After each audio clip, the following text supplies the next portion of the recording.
¿Cuál es la situación de Omicron en Guayaquil? El último viernes se logró detectar el primer caso en la provincia del Guayas y el lunes se dijo que ya era no uno, sino 19 casos más los que están presentes acá.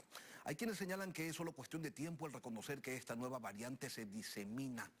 Otros sostienen que el tema todavía está controlado. Vamos a analizar este asunto con el doctor Carlos Farhat Zamora, epidemiólogo, director de la Mesa Técnica de Salud del municipio de Guayaquil. Doctor, buenos días, bienvenido a Contacto Directo. Buenos días, muchísimas gracias por su invitación. Doctor, ¿cuáles son las razones técnicas por las que usted ha señalado que la presencia de Omicron en Guayaquil y en el país ya es comunitaria? La probabilidad de que sea comunitario es muy alto. El grado de certeza también es muy alto. ¿Qué es lo que sucede o qué es lo que ha pasado? Mire, el 24 de noviembre se detecta esta nueva variante en el mundo. 2 semanas después está en los 5 continentes, en más de 60 países. Países que tienen un sistema de salud muy robusto, mucho más robusto que el nuestro. Países como Europa, países como Estados Unidos, donde hay una gran diseminación de este virus. Y son precisamente los sitios de donde están viniendo nuestros compatriotas, que ahora para finales de estas festividades, pues las quieren pasar en nuestro territorio. Eso por un lado, vienen de sitios de riesgo. Y por otro lado, lo que ya médicos privados lo han informado a través de redes sociales, donde ellos ya públicamente, me refiero a uno de ellos que es el doctor Mariscal, y doy su nombre porque lo hizo públicamente, ya manifestó que tiene un paciente Omicron comprobado, que no tiene nexo con el paciente o la paciente que es de la zona 5 de Daule. Y no solamente un paciente, decía también que Exacto. Todas las personas que estuvieron en la suite, en una suite de un estadio con él, también estaban contagiados con Omicron. Exactamente, 25 personas en la suite, 18 ya con síntomas de COVID y que estuvieron en contacto con este caso que supuestamente tiene Omicron. Entonces es muy probable que ellos también lo tengan.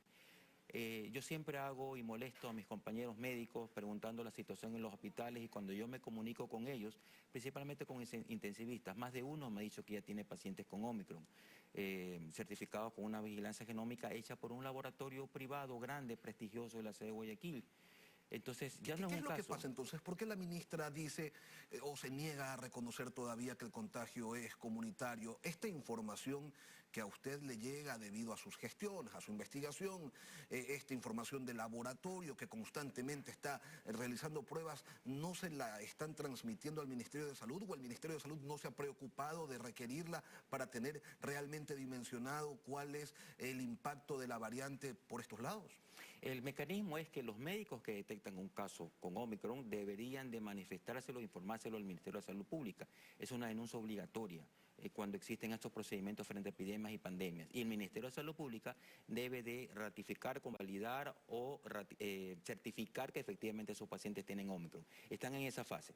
El Ministerio de Salud Pública está haciendo las investigaciones del caso, esperemos ¿Será su cuestión notificación? de horas entonces solamente que el Ministerio diga por fin y reconozca que el contagio es comunitario? Claro, que confirme que esos casos ya detectados por médicos prestigiosos y con un laboratorio, con resultados de un laboratorio también prestigioso y muy grande, el Ministerio reconozca que efectivamente son Omicron. Los últimos 19 contagiados que reconoció el Ministerio y que se detectaron en Guayas, ¿tienen sus esquemas completos de vacunación, doctor? Tienen sus esquemas completos de vacunación, tienen una sintomatología muy suave, todos están siendo tratados y vigilados, monitoreados en sus propios domicilios. Ellos como pacientes, también sus contactos. Entonces, esa situación está controlada, está estable. Cuando dice sintomatología muy suave, ¿a qué se refiere? El cortejo sintomático de un paciente con COVID es muy amplio, pero estos pacientes que tienen la variante Omicron hasta el momento detectado en nuestro país tienen la sintomatología de una gripe fuerte. Dolor de cabeza, un poco de fiebre, rinorrea, que es secreción nasal, un poco de tos, decaimiento, malestar general, pero nada más. Y están en buenas condiciones. Entonces, no es tan fuerte la sintomatología que ellos están presentando y están bastante estables hasta el punto que los están tratando en su propia casa. ¿Cuál es la situación en Guayaquil a estas alturas? Los contagios se han duplicado y las muertes, seguimos con 3 diarias por COVID, doctor. La semana pasada, hasta el día domingo, cerramos con un promedio de 3. En los últimos 3 días, lamentablemente, hemos tenido 2 días con 6 fallecidos y el lunes con 4. Es decir, hay una tendencia al incremento de fallecidos también. ¿Y estas personas que lamentablemente han fallecido también tenían su vacunación completa o no? El 55% de los fallecidos no tienen las 2 dosis de vacunación. O tienen una o no se han vacunado. Y hay un grupo de un 45% que también es importante que sí tiene sus dos vacunas, sus dos dosis de vacunas, pero que lamentablemente han pasado más de 4, 5, 6 meses, cuando se supone que ya sus defensas están muy bajas, han sido, aparte que tienen comorbilidades importantes, entonces son presas de una virulencia que vence la capacidad defensiva del cuerpo humano y lamentablemente los lleva a ese desenlace fatal. Entonces habría que reconsiderar el refuerzo después de 6 meses, quizás contemplar un periodo, un lapso más corto. Totalmente de acuerdo, el Ministerio ya lo planteó, empezar a poner el refuerzo de los 5 meses a los mayores de 60 años y ya lo anunciaron que en enero van a poner ese refuerzo de los 5 meses a todas las personas que lo necesitaran. Pero ya en Europa ya se está pensando inclusive en colocar ese refuerzo, en Estados Unidos igual, no a los 4, los 5, sino a los 3 meses. Entonces se está estudiando esa posibilidad y yo creo que esa va a ser la tónica del futuro. Hablando del futuro, doctor, tal como están las cosas, después vendrá la cuarta dosis y la quinta dosis y la sexta y quién sabe hasta cuándo. Así es. Así es. Mire, esta es una enfermedad nueva, igual las terapias son nuevas. La vacunación, usted ya vio el proceso, cómo se las investigó, cómo se las aprobó. Entonces se está haciendo estudios de farmacovigilancia que incluyen la contabilidad de anticuerpos creados. ¿Cuánto tiempo después de inocular la dosis tienen una cantidad y calidad de anticuerpos que pueda proteger a la persona? Hoy se sabe o se supo que a los 6 meses ya no había muchos anticuerpos que nos pudieran defender y se planteó el refuerzo. Ahora ya se sabe que la cantidad y la calidad de anticuerpos, por lo menos en personas vulnerables, comienzan a descender antes. Entonces habrá la posibilidad de adelantar la tercera dosis. Y de ahí seguirán estudios que luego la tercera dosis monitoreen cuánto tiempo duran los nuevos anticuerpos generados. Y es probable que se plantee efectivamente otra dosis de refuerzo o lo que espero que salga pronto, porque ya lo han anunciado algunos laboratorios, una vacuna contra todas las variantes del coronavirus existente que nos pudiera proteger de mejor manera y durante más tiempo. Usted decía, doctor, hace un momento, a propósito de la sintomatología, que es como una gripe fuerte, ¿no? La sintomatología de Omicron. ¿Qué hacen las personas o qué deberían hacer las personas que presentan este tipo de manifestaciones?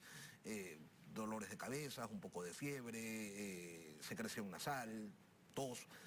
¿Qué hacen? O sea, ¿deben asumir que tienen COVID hasta que no se demuestre lo contrario? Mire, es una pregunta muy buena, porque todo paciente en el actual escenario epidemiológico que tenga síntomas respiratorios debe de buscar una consulta con un profesional que pueda descartar si efectivamente es una influenza o una gripe común o si está frente a un caso de COVID, haciéndose las pruebas necesarias y respectivas. ¿Que tienen un costo? Sí, pero el municipio de Guayaquil, por ejemplo, las oferta gratuitamente, el Ministerio de Salud Pública también. Entonces, antes de pedir la asesoría al vecino, al familiar, de cómo me voy a curar con la gripe o del farmacéutico que le receta lo que no debe recetar, mejor que acudan donde un profesional que descarte la presencia de la enfermedad COVID-19 y los pueda tratar como se debe. Tomando en cuenta que Omicron, que la variante Omicron no es tan agresiva y aparentemente tampoco tan letal como sus antecesoras, pero sí más contagiosa, ¿podríamos llegar a un colapso de las casas de salud en enero una vez que pasen las fiestas, doctor?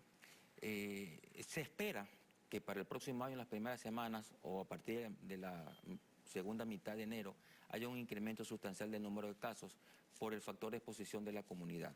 Ahora depende también de la propia comunidad, de las personas que se cuiden, pero por la movilización de personas que viajan, que se reúnen, que privilegian la reunión social, a la salud, entonces esperamos que haya un gran número de casos el próximo año.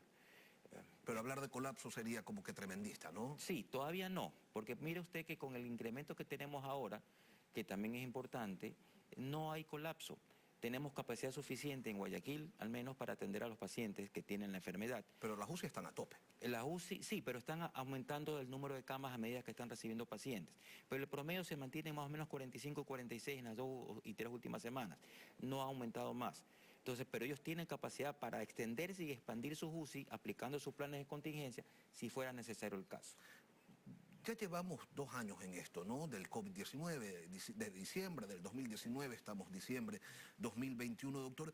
Y el país se ha preparado, el sistema público de salud se ha fortalecido, se han realizado las inversiones necesarias en el sector para estar mucho mejor capacitados a nivel de infraestructura y a nivel médico, me refiero a la cantidad de personal que se requiere para atender esta enfermedad. ¿Ha servido de algo el vivir esta pandemia o o ha pasado como si nada? No, sí ha servido, las lecciones que se aprenden son valiosas para no cometer errores y seguir caminando hacia una contención más efectiva de la epidemia.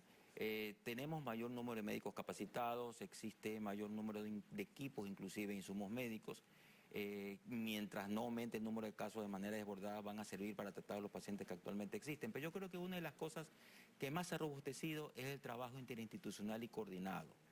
Las instituciones públicas, privadas, municipio de Guayaquil, Fuerzas Armadas, Policía, todos estamos trabajando de una manera coordinada y con una respuesta rápida frente a un determinado evento que pudiera suscitarse. Yo creo que para mí eso es lo más valioso, aparte de que ya hay protocolos muy bien establecidos y planificados de cómo diagnosticar, qué exámenes hacer y cómo atender al paciente. Ese también es otro punto fuerte que nos ha dado como lección que nos ha dado esta pandemia. ¿Las medidas del COE nacional son las adecuadas, han sido oportunas o a su criterio deberían ajustarse?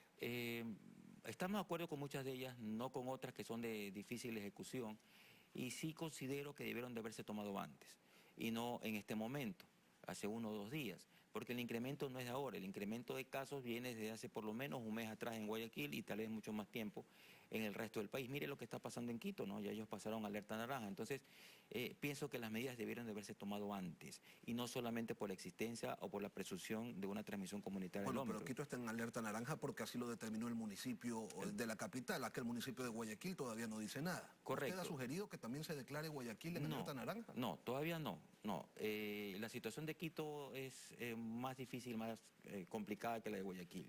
Nosotros todavía tenemos capacidad de atención, el crecimiento, el número de casos no es como el que tiene Quito. O sea, en ese aspecto sí estamos monitoreando muy de cerca la enfermedad para en el momento oportuno actuar, no tardíamente, sino oportunamente para poder contener ese avance de la epidemia. Una última cosa, doctor. ¿Tiene sentido que continúe la descoordinación entre cabildos? Y le voy a decir a qué me refiero.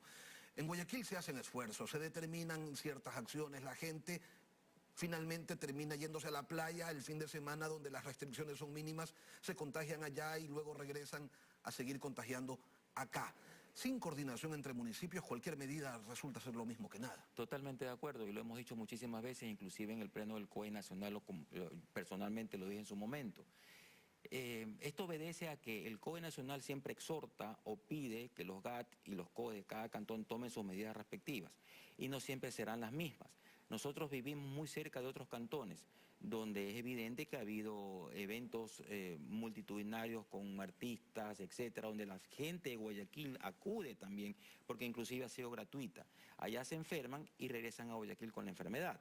O las personas que son de otros cantones cercanos a Guayaquil se enferman en sus respectivos cantones, pero vienen a solicitar la atención a Guayaquil, porque esos cantones no tienen la capacidad resolutiva que nosotros afortunadamente tenemos al momento. Entonces no tiene sentido que cada cantón tome medidas por su cuenta, y ahí es donde debe tomar el liderazgo el COE nacional, para que todos los cantones tomen las mismas medidas. Carlos Farhat, doctor, médico, epidemiólogo, gracias por acompañarnos hoy aquí. Muchísimas gracias a ustedes.